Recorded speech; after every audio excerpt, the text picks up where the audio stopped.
صاحب یہ بظاہر ایک فرد کا عمل ہے، فرد نے کیا، لیکن اسلامی دنیا میں اس طرح کے واقعات ہوتے ہیں، کوئی تنظیم جا کے اس کی ذمہ داری قبول کر لیتی ہے، کوئی گروہ ہوتا ہے، کوئی گروپ اس کے پیچھے ہوتا ہے.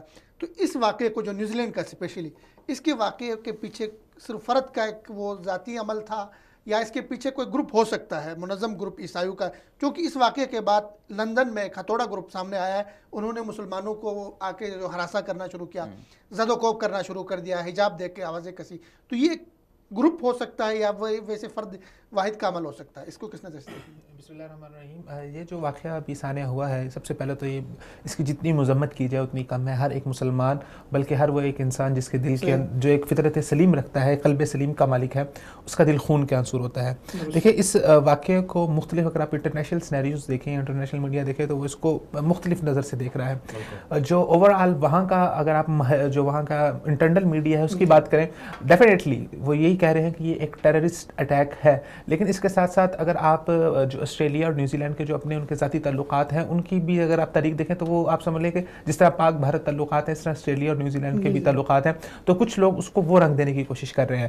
بہرحال میں یہاں پر یہ کہنا چاہوں گا، جو مجھے لگا ہے اور جو میں نے ایسس کیا ہے، اس ایک تیر سے کئی شکار کیے گئے ہیں.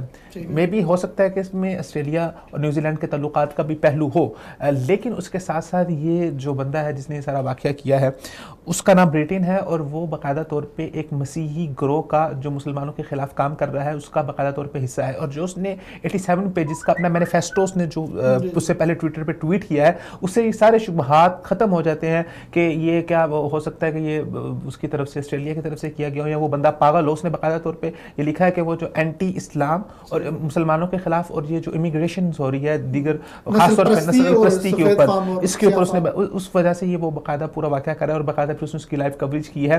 تو یہ چیز ہے، وہ جنونی پاگل تھا، لیکن اس سینس میں پاگل نہیں تھا کہ اس کا دماغ کام نہیں کرتا تھا. وہ اس سینس میں پاگل تھا کہ وہ اسلام مخالفت میں اپنی انتہا کو پہنچ چکا تھا، جس کا ذکر مدنی صاحب نے کیا کہ اس کا ذمہ دار وہ پورا انٹرنیشنل میڈیا ہے، وہ پوری انٹرنیشنل اسٹیبلشمنٹ ہے، جس نے اپنے ذاتی مفاد اور اپنے ذاتی کچھ اسلام کے خلاف بالکل انہوں نے ایک سینیریو بلڈ کیا، اور اب ان کے لوگ وہاں پہ شکار ہو رہے ہیں. لیکن اس کے ساتھ ساتھ میں ایک بہت اہم بات یہاں پہ کرنا چاہوں گا.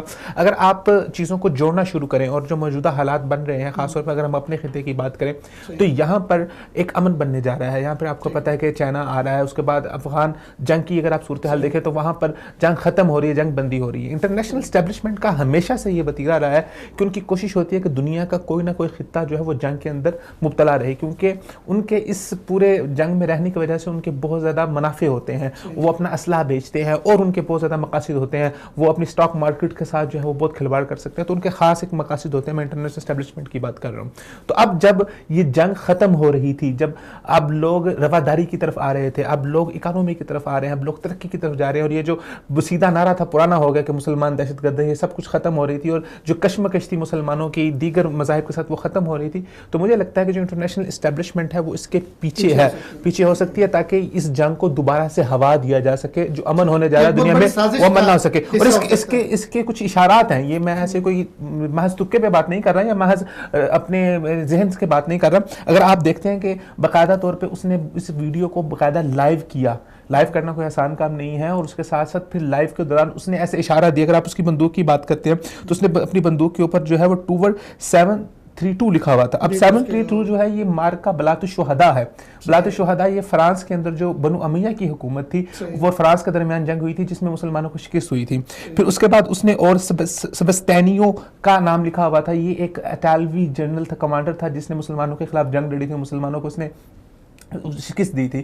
تو جتنی جنگوں کو اس نے نام لکھے ہوئے تھے، ہیروز تھے، اور وہ ہیروز جو اینٹی اسلام تھے.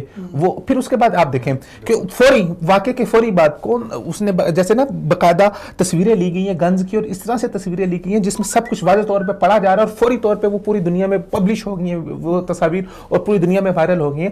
تو ڈیفینیٹلی لگ رہا ہے کہ پیچھے کوئی عیسائی گروہ ہے یا انٹرنیشنل اسٹیبلشمنٹ بھی ہو سکتی ہے، جو دوبارہ سے پوری دنیا کے اندر یہ جو مذہبی منافرت کو پھیلانے کی کوشش کر رہی ہے. اور میں بھی ہو سکتا ہے کہ آگے فیوچر میں آپ کو نظر آئے اس طرح کے واقعات کا تسلسل نظر آئے، جس کی وجہ سے آپ دیکھیں اس واقعے کے فوراً بعد ادھر آپ نے جیسے ذکر کیا کہ برطانیہ کا وہ ہتھوڑا گروپ وہ دوبارہ سرگرم ہو گیا، اور وہ مسلمانوں کو ہتھوڑے مارنے شروع کر دیا. تو ایک بہت بڑی سازش ہو سکتی ہے اس کے پیچھے.